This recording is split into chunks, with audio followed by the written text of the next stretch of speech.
Comme le veut une certaine tradition, c'est à Spa-Francorchamps que la 2 chevaux Racing Cup a pris son envol dans le cadre d'un trophée Define dont on parle toujours plus.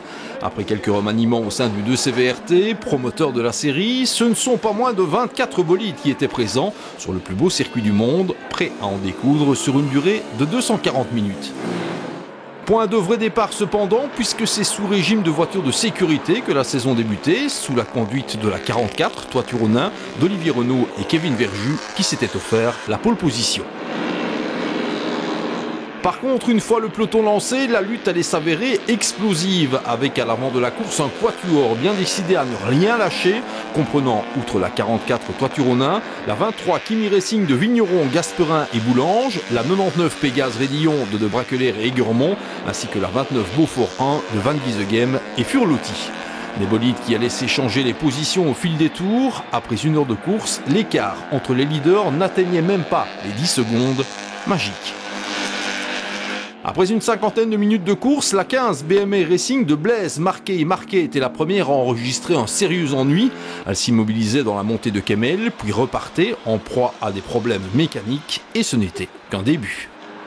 Dans le groupe de tête, le quatuor se changeait en trio lorsque la 23 de Pierre-Yves Vigneron, Christophe Gasperin et Claude Boulange réintégraient son box après 70 minutes de course, moteur cassé. On signalera que ce bolide n'avait plus roulé depuis 2007. Son retour n'est donc pas passé inaperçu. Au fil des tours, les lièvres de cette joute initiale allaient finir par perdre de leur superbe, de quoi permettre au traditionnel team de points de la 2 chevaux Racing Cup de progresser de manière implacable dans la hiérarchie. À commencer par la formation BNLL de Philippe Simon, dont les 3 hybrides, la 65, la 20 et la 42, faisaient irruption dans le top 6 en vue du sprint final. Une impression de déjà vu, surtout après l'édition 2012 des 24 heures de chevaux. Dans le clan JMCE Racing, c'est la 1 d'Étienne Licops et Daniel Peffer qui s'annonçait, au point qu'à une centaine de minutes du baisser du drapeau à damier, ce bolide prenait le meilleur sur la 65 pour se retrouver au sommet de la hiérarchie. La valse des leaders se poursuivait. Pendant que les hommes forts de cette compétition pour Dodoche en folie s'en donnaient à cœur joie, les sprinteurs de la première heure continuaient à rentrer dans le rang. C'est ainsi que la 29 Beaufort 1 finissait par réintégrer la pitlane à la ficelle, sa mécanique étant victime d'un essoufflement. Pas de chance, oui, tout à fait. Je suis très content, c'est la première fois que je perds une course et que je suis ravi. J'ai acheté une voiture qui normalement va très vite, qui devrait me permettre de gagner des courses, mais je savais qu'il faut la fiabiliser. Donc on a fait une course de découverte, voir un petit peu les problèmes de l'auto. Et on va revenir plus fort que jamais. Alors que les leaders s'en donnaient à cœur joie dans les différentes catégories, on ne s'est pas embêté non plus. En l'absence des Alsaciens du FG Racing, la 69, la 2 chevaux Mania.be de René Houimakers, Dominique Beaujean et Anatoly Koumalagov faisait main basse sur la catégorie classique. On est relativement habitué dans les victoires. Ici, c'était relativement facile vu que nos amis alsaciens, Olivier Storkler et compagnie, Team FG, n'étaient pas présents. Ce sont nos premiers rivaux sur la piste. Bon, nous sommes quand même des amis avant tout. Et surtout, on a relancé la classique, donc c'est ça qui était important. Voilà, donc je crois que les deux teams tiennent le drapeau haut pour la classique et la 2 chevaux de série. On notait néanmoins l'apparition d'une nouvelle auto dans cette catégorie classique, la 85 Murano de David et Mario Potters, dont les débuts ont été encourageants.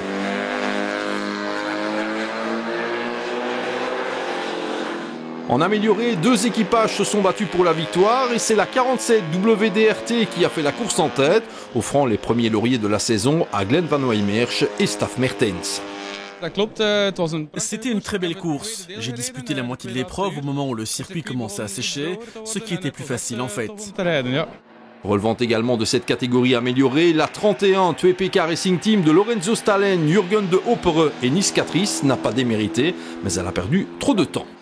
On passe à la catégorie des prototypes, où on a beaucoup parlé de l'arrivée de la 126 IPS Racing, confiée à Philippe Lorquet et François Jeuken. Préparé dans les règles de l'art, le bolide a pointé en tête durant la première partie de la course, avant d'échouer au 2e rang, mais il faudra impérativement en tenir compte pour la suite de la saison. J'ai été invité à rouler par Julien Lorquet, qui est un des mécaniciens du team de Haye, où je roule d'habitude avec ma Clio. Quand il m'a présenté l'auto, j'ai tout de suite vu que j'avais affaire à quelqu'un de très sérieux, très soigneux. Je me suis dit pourquoi pas, c'est l'occasion de s'essayer à ces fameuses 2 chevaux dont on parle toujours, parfois en rigolant. Mais j'ai pu me rendre compte que c'est du vrai pilotage, c'est une excellente école de conduite. Je regrette de ne pas voir davantage de jeunes se lancer là-dedans et toujours privilégier les Fun Cup ou autres, parce que vraiment pour être devant, je crois qu'il faut vraiment être bien. Et voilà, une chouette expérience. Au jeu du bras de fer, c'est la 48 All Connects Racing de Christophe et Philippe Mine qui a eu le dernier mot, en emportant la première victoire de la saison naissante, non sans pointer dans le top 10 général. On a eu un très mauvais départ, on est parti dernier, donc on a bien su rattraper. On a eu 2-3 problèmes de boîte au début, mais je crois qu'après on s'est bien rattrapé, donc c'était bien. Le podium des prototypes était complété par la 96 DS Racing Team de Sylvain Dumoulin et Didier Devis, qui avait été la première à s'immobiliser, se lançant ensuite dans une spectaculaire remontée. Retour en tête de la course où la dernière heure allait confirmer le duel sans merci entre JMCE Racing 1 et la plus rapide des voitures du team BNLL. Ayant décidé de décaler ses pit-stops, la 65 de Bruno Van Marcenil et Stéphane Lacoste semblait tenir le bon bout avant de repasser par la pit-lane à 7 minutes de l'arrivée, de quoi la renvoyer pour quelques secondes en deuxième position. J'ai mis un petit peu de temps à rentrer dans mon relais, et trop de temps, et voilà, je termine à 15-20 secondes derrière, un peu trop prudent. Ce pit stop de dernière seconde, on va dire, dans cette course, passage obligé? Oui, passage obligé, et puis on s'est dit le plus tard possible, au cas où on a un petit problème, on va le faire le plus tard possible, et voilà, tout s'est bien passé, un super team, c'est là qu'on gagne beaucoup de temps naturellement à chaque fois. L'ultime arrêt de la 65 permettait à la 1 JMCE Racing 1 d'Étienne Nicops et Daniel Peffer de se propulser en tête du classement. L'équipe liégeoise profitait donc de ce coup d'envoi pour renouer avec la victoire, preuve du bien fondé de la préparation de Stéphane Berthaud. On a mis le temps au début de course d'attendre parce que c'était très piégeux et on avait confié la voiture à Stéphane Berthaud et puis nous on concocte une bonne voiture et ça a bien fonctionné. Le moins que l'on puisse dire, c'est que la squadra BNLL a mis la pression sur JMCE Racing. La 42 du boss Philippe Simon, associé à Benoît Carr, complétait le podium, pointant à 53 secondes des lauréats après 4 heures de course. Ça s'est joué sur le fil, mais bon c'est comme ça. La voiture allait un tout petit peu moins bien que d'habitude. On n'avait pas fait les réglages qu'il fallait.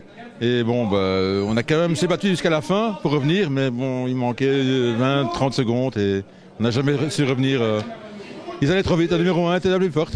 Parti depuis la pole position, la 44 Toituronin d'Olivier Renaud et Kevin Verjus s'est finalement imposée comme la meilleure rescapée des artificiers du début de course. Mais pas de doute, la concurrence est toujours plus rude dans la 2 chevaux Racing Cup.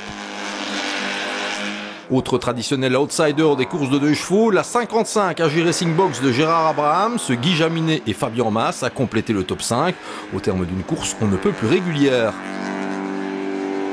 La 3e voiture du clan BNLL, la 20 de Dirk Van Heerom et Marco Piter se décrochait une nouvelle place d'honneur en pointant au 6e rang, toujours dans le même tour que les lauréats.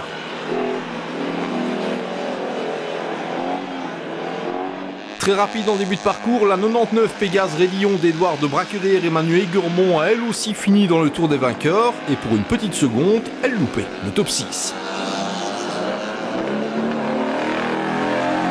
Si JMCE Racing 1 l'a emporté, pour la seconde voiture des troupes liégeoises, c'était plus compliqué. 8e place finale pour Julien Licops et Éric Clairbois qui nous doivent une revanche.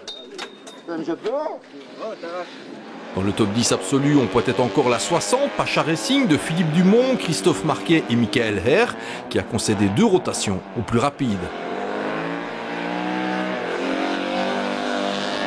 Course assez anonyme d'une autre habituée des places d'honneur, la 8 Phoenix Racing de Johnny Lugens, Michel Sandquin et Sébastien Piette, qui n'ont pu que sauver un top 10 dans la catégorie hybride. Course difficile également pour la toujours aussi belle 34 de Cain Isotois de Benjamin Renaud et Philippe Willems, renvoyée à 5 tours. Point de miracle non plus pour la seconde voiture du team Pégase, la 89 du clan Deloitte, pilotée par Diego Librecht et Gaspard Fallon. On reste au rayon des malchanceux avec la 4 team Perriot de Francis Perriot et Richard de Gennaro, qui a pris 8 tours sur la distance. Tout ce beau monde s'est retrouvé dans un des garages de Francorchamps pour une remise des prix aussi improvisée que sympathique, éclat de rire garanti et la furieuse impression que les courses de 2 chevaux reprennent éternellement du poil de la bête. Tout à fait content et heureux. Pour une première épreuve, 27 voitures, il y a 3 semaines d'ici, on en avait que 5 inscrites. On s'est démené avec la SBL pour essayer de faire venir les concurrents. On leur a promis des choses ici, donc au niveau un peu des petites modifications pour le règlement, pour que les hybrides, tout le monde soit satisfait. Apparemment, la formule a plu. On a tenu nos promesses vis-à-vis d'eux. Voilà, ils sont venus, 27 présents, une belle bagarre en début de course. Et beau résultat final aussi. Prochaine échéance début mai à Mété, avec cette fois une course de 6 heures et déjà la promesse d'une grille de départ bien achalandée.